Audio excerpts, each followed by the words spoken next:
नमस्कार, मी श्रुती राहुल. महाफास्ट 100 या बुलेटिन मध्ये आपलं स्वागत करते. बुलेटिन मध्ये आपण सगळ्या महत्त्वाच्या घडामोडींचा घेऊया झटपट आढावा.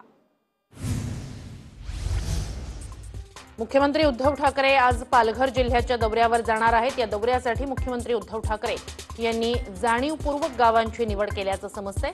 यावेळी ते खडखड धरण आणि शिरपामाळ या पर्यटन स्थळाला भेट देणार आहेत.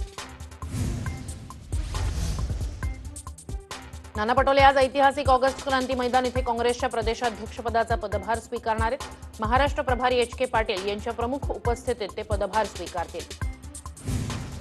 प्रदेशाध्यक्षपदाचा पदभार स्वीकारल्यानंतर नाना पटोले इंधन दरवाढ आणि कृषी कायद्यांविरोधात केंद्र सरकारचा निषेध करणार आहेत. यावेळी ते ट्रॅक्टरनं आणि बैलगाडीनं प्रवास करून केंद्र सरकार विरोधात आंदोलन करणार आहेत. शिवजयंती साजरी करण्यासाठी नियमावली जाहीर करण्यात आली आहे. शिवप्रेमींनी गडकिल्ल्यांवर गर्दी करू नये. 10 व्यक्तींच्या उपस्थितीत शिवजयंती साजरी करण्याचा निर्णय घेण्यात आलाय. राज्य सरकारच्या शिवजयंतीच्या अटी शर्थींवर भाजप नेत्यांनी मात्र आक्षेप घेतलाय. भाजप नेते सुधीर मुनगंटीवार आणि राम कदम यांनी सरकारनं निर्णय मागे घ्यावा अशी मागणी केली आहे. शिवजयंतीच्या अटी शर्थीवर भाजप नेत्यांनी आक्षेप घेतलाय. मात्र भाजपचे खासदार उदयनराजे यांनी मात्र या सरकारच्या निर्णयाचं समर्थन केलंय. एकीकडे मागणी नसताना रात्री उशिरापर्यंत पब आणि बार सुरू ठेवायचे आणि दुसरीकडे सणांवर मात्र मर्यादा घालायच्या अशा शब्दात भाजप आमदार आशिष शेलार यांनी ठाकरे सरकारवर टीका केली आहे. भाजपचे खासदार उदयनराजे भोसले यांनी दिल्लीत शरद पवारांची भेट घेतली. या भेटीनंतर मराठा आरक्षणासंदर्भात शरद पवार यांनी लक्ष घालावं अशी मागणी उदयनराजेंनी केली आहे. आरक्षणाच्या मुद्द्यावर मराठ्यांचा अंत पाहू नका, अन्यथा उद्रेक होईल असा इशारा खासदार उदयनराजेंनी ठाकरे सरकारला दिलाय. राज्यपालांच्या राजभवन कार्यालय सचिवांना एक दिवस आधीच विमान प्रवासास परवानगी नसल्याचा संदेश दिला होता असं मुख्यमंत्री कार्यालयानं स्पष्ट केलंय. सीएमओकडून विमान उपलब्ध नसल्याची कोणतीच माहिती देण्यात आली नव्हती असा आरोप राज्यपाल कार्यालयाकडून करण्यात आलाय. राज्यपाल महोदयांनी निर्णय घेतला तर एकनाथ खडसे लवकरच आमदार होतील असं वक्तव्य राष्ट्रवादीचे प्रदेशाध्यक्ष जयंत पाटील यांनी केलंय. जयंत पाटील जळगाव दौऱ्यावर असतानाच गुलाबराव देवकर आणि एकनाथ खडसे गटातील फूट पुन्हा समोर आले. गुलाबराव देवकर समर्थकांनी लावलेल्या बॅनरवरून खडसेंचा फोटोच गायब असल्याचं पाहायला मिळालं. जलसंपदा मंत्री जयंत पाटील यांचा भुसावळ दौऱ्यानिमित्त राष्ट्रवादी कार्यकर्त्यांनी लावलेले 107 शुभेच्छा फलक भुसावळ नगरपालिकेनं काढून टाकले. फलक काढल्यानं राष्ट्रवादीच्या कार्यकर्त्यांमध्ये नाराजीचा सूर पसरला. Real estate king Avinash Bhosale आणि त्यांचा मुलगा अमित भोसले यांची ईडी पुन्हा एकदा चौकशी करणार आहे. ईडीकडून दोघांनाही आणखी एक समन्स बजावण्यात आलंय. आज त्यांची पुन्हा एकत्र चौकशी होणार आहे. कोरोना लसीकरण मोहीम संपताच सीएए कायदा लागू केला जाईल असं केंद्रीय गृहमंत्री अमित शहा यांनी जाहीर केलंय. नागरिकत्व सुधारणा कायद्यांतर्गत निर्वासितांना नागरिकत्व दिलं जाणार आहे.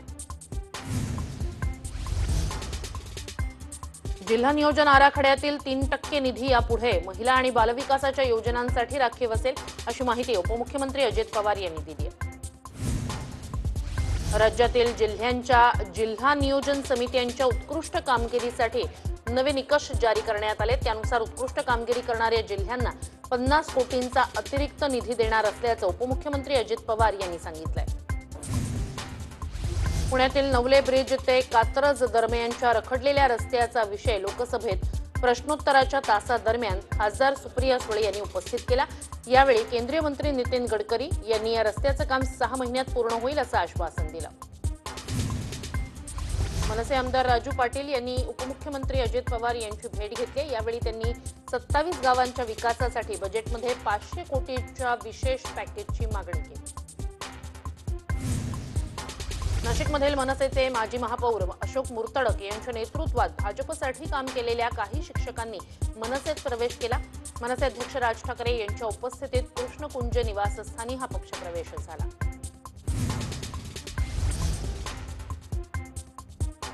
भाजपचे माजी आमदार हेमेंद्र मेहता यांनी शिवसेनेत प्रवेश केल्यानंतर त्यांच्या स्वागतासाठी लावण्यात आलेल्या पोस्टरवर गुजराती भाषेचा वापर केला होता. यावर मनसेनं काही चिठ्ठ्या चिकटवत हा महाराष्ट्र आहे, गुजरात नाही असा मजकूर लिहिला. आम्ही वाट पाहतोय, तुम्ही विनायक राऊतांच्या अंगावर या, आम्ही तुम्हाला शुद्धीवर आणू असा इशारा शिवसेनेचे रत्नागिरीचे संपर्क प्रमुख सुधीर मोरे यांनी निलेश राणेंना दिलाय. खासदार विनायक राऊत यांच्याबाबत अपमानास्पद वक्तव्य आणि धमकी देणाऱ्या माजी खासदार निलेश राणेंवर गुन्हा दाखल करण्याची मागणी शिवसैनिकांनी केली. पश्चिम महाराष्ट्रातच नाही तर संपूर्ण महाराष्ट्रात या सरकारनं ग्राहकांचं वीज कनेक्शन कापण्याचा कट आखलाय. त्यामुळे वीजबिल वसुली विरोधात आंदोलन आणखी तीव्र करणार असा इशारा भाजपचे नेते चंद्रशेखर बावनकुळे यांनी दिला. नाशिकचे पालकमंत्री छगन भुजबळ यांच्या उपस्थितीत नाशिकच्या जिल्हाधिकारी कार्यालयात जिल्ह्याची आढावा बैठक पार पडणार आहे. या बैठकीत नाशिकसाठी घोषित झालेल्या शासकीय वैद्यकीय महाविद्यालयाबाबत आढावा घेतला जाणार आहे. उच्च आणि तंत्रशिक्षण मंत्री उदय सामंत आज सोलापूर दौऱ्यावर आहेत. यावेळी ते पुण्यश्लोक अहिल्याबाई होळकर विद्यापीठात आढावा बैठक घेणार आहेत. तसंच सोलापूर अभिनव उपक्रमास देखील ते हजेरी लावणार आहेत. राष्ट्रवादीच्या संवाद यात्रेचं जळगाव जिल्ह्यातील चोपडा इथं आगमन होणार आहे. यावेळी जलसंपदा मंत्री जयंत पाटील यांच्या हस्ते चोपडा नगरपालिकेच्या विविध कामांचं उद्घाटन होणार आहे. इंधन दरवाढीसह घरगुती गॅस दरवाढीच्या निषेधार्थ नाशिक जिल्हा राष्ट्रवादी काँग्रेसच्या वतीनं आज रास्ता रोको केला जाणार आहे. नाशिक औरंगाबाद राज्य महामार्गावरील विंचूर चौफुली इथं रास्ता रोको केला जाणार आहे. बांधकाम व्यावसायिक अविनाश भोसले यांचा मुलगा अमित भोसले याची ईडीनं 4 तास चौकशी केली. मंगळवारी ईडीनं अविनाश भोसले यांच्या ऑफिसवर छापा टाकला होता आणि त्यात 13 तासापेक्षा जास्त वेळ ईडीची झाडाझडती सुरू होती. टॉप सिक्युरिटी ग्रुपवर दाखल मनी लॉन्ड्रिंगच्या गुन्ह्याप्रकरणी बॉलिवूडचे दिवंगत अभिनेते राज कपूर यांचा नातू अरमान जैन याला सक्तवसुली संचालनालयानं चौकशीला हजर राहण्यासाठी नोटीस बजावली.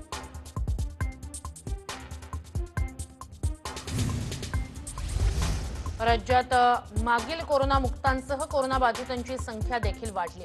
राज्यात काल दिवसभरात 3297 नवे रुग्ण आढळले. 6107 रुग्णांनी कोरोनावर मात केली.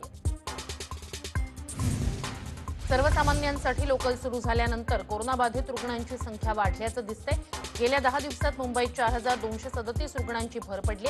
रुग्णसंख्या वाढल्यास रेल्वे प्रवाशांवर निर्बंध आणण्याचे संकेत मुंबई महापालिका प्रशासनानं दिलेत. नागपुरात पुन्हा कोरोना रुग्णसंख्येचा स्फोट झालाय. नागपुरात काल 500 नवीन रुग्णांची नोंद झाल्यानं प्रशासनाची चिंता वाढली. जवळपास 65 दिवसांनंतर कोरोनाचा आकडा वाढलाय. नाशिक जिल्ह्यात कोरोनाबाधित रुग्णांची संख्या पुन्हा वाढू लागली. गेल्या 3 दिवसात नाशिक जिल्ह्यात 554 रुग्णांची भर पडली. वर्ध्यातील हिंगणघाटच्या निवासी शाळेतील 75 विद्यार्थी कोरोनाबाधित आढळले. एकूण 247 विद्यार्थ्यांची चाचणी करण्यात आली. त्यातील 75 विद्यार्थ्यांचे अहवाल पॉझिटिव्ह आले. औरंगाबादचे जिल्हाधिकारी सुनील चव्हाण आणि महापालिका आयुक्त आस्तिक कुमार पांडे यांनी कोरोना लस टोचून घेतली. नागरिकांचा लसीवर विश्वास वाढावा यासाठी त्यांनी स्वतःला लस टोचून घेण्याचा निर्णय घेतला. कोरोनाविरुद्धच्या लढ्यासाठी जिल्ह्यांना दिलेला अखर्चित निधी सार्वजनिक आरोग्य सेवांवर खर्च करण्यास परवानगी देण्यात आली, अशी माहिती राज्याचे उपमुख्यमंत्री अजित पवार यांनी दिली आहे.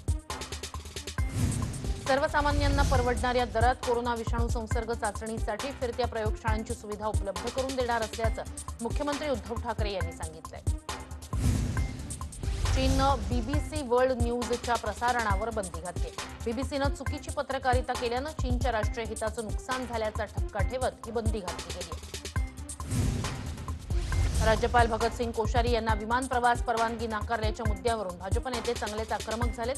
ठाकरे सरकार हे इतिहासातील सर्वात अहंकारी सरकार असल्याचा घणाघात विरोधी पक्षनेते देवेंद्र फडणवीस यांनी केलाय. राज्यपाल भगतसिंग कोश्यारी यांना विमान प्रवास नाकारल्यावरून भाजप आमदार आशिष शेलार यांनी ठाकरे सरकारवर तोफ डागली. आता जनताच ठाकरे सरकारचा अहंकार उतरवेल, अशी टीका शेलार यांनी केली.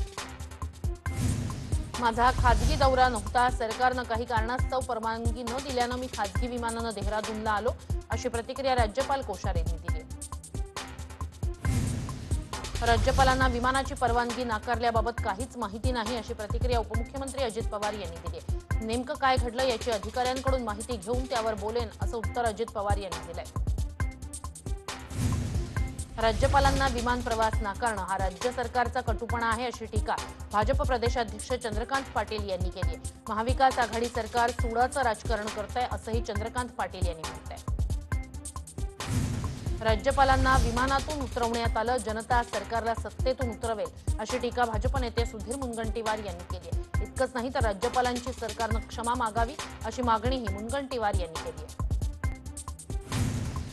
राज्य सरकारनं अतिरेक केलाय, सूडभावना त्यांच्यात किती भरली हे स्पष्ट होतंय अशी टीका विधान परिषदेचे विरोधी पक्षनेते प्रवीण दरेकर यांनी केली.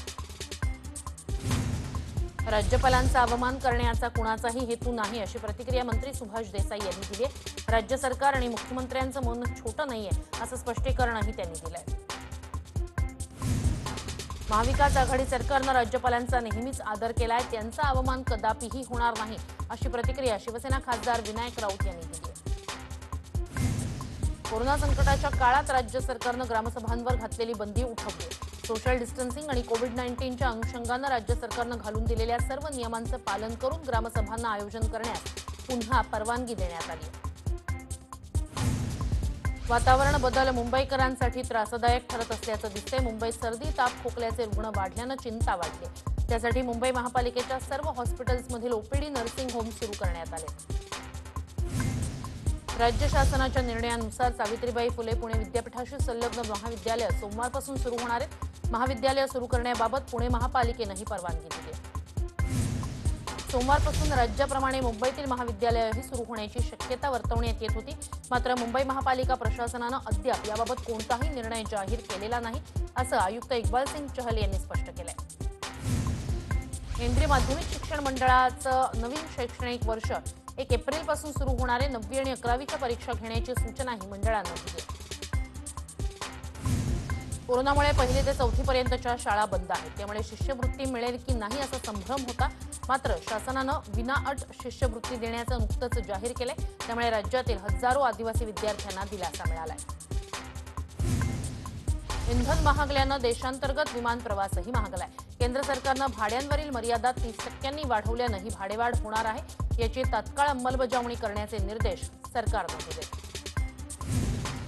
गेली 16 वर्ष रखडलेला धारावीचा पुनर्विकास मार्गी लागलेला नसतानाही आतापर्यंत शासनाचे 31 कोटी रुपये खर्च झालेत. धारावी पुनर्विकासाचं कंत्राट रद्द करण्यात आल्यामुळे आता नव्यानं निविदा मागवण्यासाठी पुन्हा खर्च करावा लागणार आहे.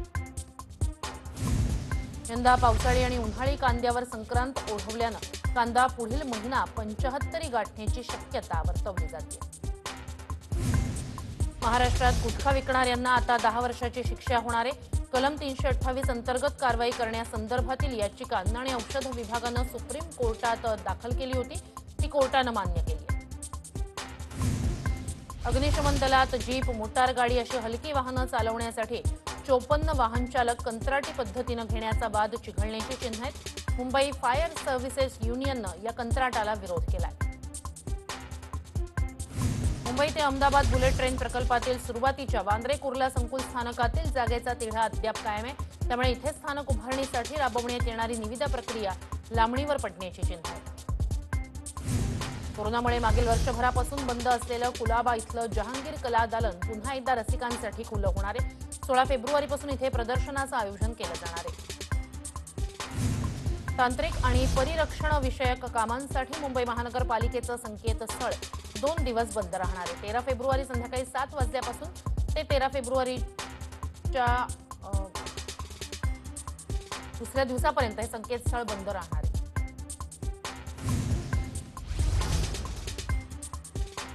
पुण्यातील सिम्बॉयसिस शाळेनं यांच्या विद्यार्थ्यांचं ढोल ताशाच्या गजरात स्वागत केलं. यावेळी विद्यार्थ्यांसाठी खास रेड कार्पेट टाकण्यात आलं.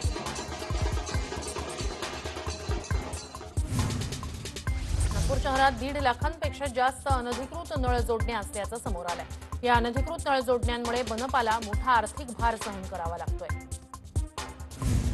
दुकानांवर मराठी पाट्या न लावणाऱ्या दुकानदारांना नाशिक महापालिका आयुक्तांनी जोरदार दणका दिलाय. शहरातील 53,000 दुकानदारांना नोटिसा बजावून तात्काळ मराठी भाषेत दुकानाच्या पाट्या लावण्याचे आदेश आयुक्तांनी दिले. संरक्षण खात्याकडून हातबॉम्ब पुरवठ्याचं 409 कोटींचं कंत्राट मिळालेल्या नागपुरातील इकॉनॉमिक एक्सप्लोझिव्ह कंपनीनं अयोध्येतील राम मंदिर उभारणीसाठी तब्बल 15 कोटी रुपयाची देणगी देऊ केली आहे. नदी सुधार योजनेअंतर्गत जलशुद्धीकरण केंद्रांच्या उभारणीच्या कामांची निविदा प्रक्रिया राबवण्याचं काम अंतिम टप्प्यात आलंय. या योजनेअंतर्गत प्रत्यक्ष कामांना येत्या जून महिन्यापासून प्रारंभ होईल अशी माहिती देवेंद्र फडणवीस यांनी दिली आहे. अनुदान मिळण्यासाठी मुंबईच्या आझाद मैदानात शिक्षकांचं आंदोलन सुरू आहे. दरम्यान या आंदोलनाबाबत 2 दिवसात अधिकृत निर्णय घेणार असल्याची माहिती शालेय शिक्षण मंत्री वर्षा गायकवाड यांनी दिली आहे. शिक्षक अनुदानासंदर्भात आम्ही शिक्षण मंत्र्यांना भेटलो. ते शिक्षकांच्या आश्वासनांची पूर्तता करतील अशी माहिती मनसे नेते अमित ठाकरे यांनी दिली. तसंच विषय संपेपर्यंत मनसे शिक्षकांच्या पाठीशी असल्याचंही त्यांनी सांगितलं. खासदार संभाजीराजे छत्रपती यांच्या वाढदिवसानिमित्त दुर्ग परिषदेचं आयोजन करण्यात आलं होतं. यावेळी संभाजीराजेंनी गडकिल्ल्यांच्या जतन संवर्धन प्राधिकरणाच्या माध्यमातून केलेल्या कार्याबद्दल त्यांच्या अभिनंदनाचा ठराव मांडण्यात आला. पुण्यात पूजा चव्हाण या तरुणीनं आत्महत्या केली होती, पण तिनं आत्महत्या केली की तिची हत्या झाली याची चर्चा आता सुरू झाली आहे. दरम्यान या प्रकरणात राज्यातील एका मंत्र्यावर संशय व्यक्त केला जातोय. प्रेमसंबंधातून ही आत्महत्या झाल्याची चर्चा सोशल मीडियावर रंगली आहे. परळीतील रहिवासी असलेल्या पूजा चव्हाणच्या आत्महत्येनंतर तिचं कुटुंब निशब्द झालंय. आपल्या मुलीच्या आत्महत्येची चौकशी झाली पाहिजे एवढीच मागणी पूजाचं कुटुंब करतंय. पूजा चव्हाण आत्महत्या प्रकरणात ठाकरे सरकारमधील एका मंत्र्याचं नाव जोडलं जात असल्यामुळे भाजप नेते चांगलेच आक्रमक झाले. विरोधी पक्षनेते देवेंद्र फडणवीस यांनी तात्काळ कारवाईची मागणी केली. ठाकरे सरकारच्या मंत्र्यांपासूनच राज्यातील महिला असुरक्षित असल्याचा आरोप भाजप आमदार अतुल भातखळकर यांनी केलाय. पूजा चव्हाण प्रकरणातील राठोडगिरी मुख्यमंत्री मोडणार का असा सवालही त्यांनी केलाय.